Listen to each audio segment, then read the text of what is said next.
Hey Christoph here, super quick proxy screen design solution proposal idea that's probably wrong in a bunch of places. So we just had this hour and a half design collaboration session trying to make sense of these proxy settings here, which is really just this. We kind of failed in a bunch of ways because, you know, one of the misleading things here is that these checkboxes, they're not actually interactive elements. That's when the application indicates to you what is being used. But obviously when you see this, you think like, oh, this is something that I can toggle. But alas, it's not. We only realized that after the call. So we did all of these explorations here together. So that was Mo, Jakob, and I. And at the end, we decided, okay, each of us going to try to organize our thoughts, come up with something, and then make a proposal. So here's mine, based on my understanding of how this works. So here is what I would see as the default setting. So I go to my application settings. It says here, okay, proxy settings. I can tell there's a default proxy and there's a Tor proxy. Now it tells me I can run the connections through this proxy for improved privacy. Cool, sounds good. I'm not sure yet as a user, as a non-technical user, if a proxy is a thing that this application includes, or if it's something that I need to install, like so this is a separate application that I need, or do I just toggle it on and it works? I'm just going to assume that this application includes a proxy, which may be wrong. In this case, I would expect like, yeah, enable IP import. Yeah, cool, probably just some, that seems like the default. I can change it if I want to, but I assume it will just work. Okay, also says here, it supports these 3 types of connections. Okay, and there's a reason why it explains it, because Tor connections will also be run through a separate proxy. Okay, okay, now this is the Tor proxy. I can enable it to run Tor connections through a dedicated proxy. Maybe a little bit of repeat text here, but okay. I can enable the default one and I can enable the Tor one, and they both have different settings. Kind of makes sense. Then let's say I toggle this checkbox here, this toggle the toggle. Then it says, okay, you need to restart the application to activate, and this will be for all connection types, IPv4, IPv6, and Tor, which then, okay, cool. Not sure why that's necessary. That's explained up here, but there must be a reason, maybe. And here is the reason. Let's say I enable both of these toggles. And there's, okay, I'm going to restart the application to activate the default proxy, and that's only going to cover IPv4 and IPv6 connection types.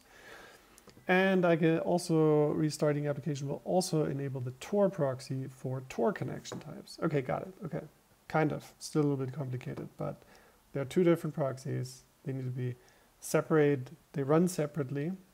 And when I toggle this bottom one on and off, I can see, okay, if this is off, the default proxy will handle everything. And if it's on, the Tor proxy will handle certain connection types. Default will handle others. So this text updates as I toggle things around. Okay, so now I restarted.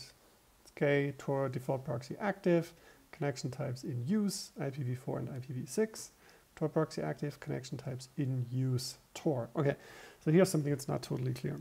Is in use, does that mean that the peers that I'm connected with currently use these protocols, which is different than these connection types are currently available to this proxy.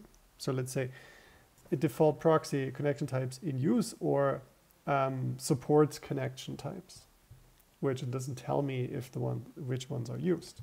And that begs the question, does the user care about which ones are being used?